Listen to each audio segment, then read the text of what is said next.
What is VUL? And ano nga ba ang meron dito? Or what's the difference between VUL and a traditional insurance? VUL, Variable Universal Life. Ito po ay isang uri ng insurance na merong kahalong investment.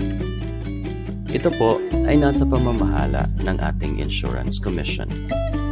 Ang VUL po ay pwedeng makuha lamang sa mga financial advisors na licensed ng ating insurance commission.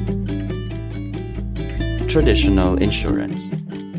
Ito ay pwedeng purong insurance at meron ding iba na meron tinatawag na guaranteed cash values.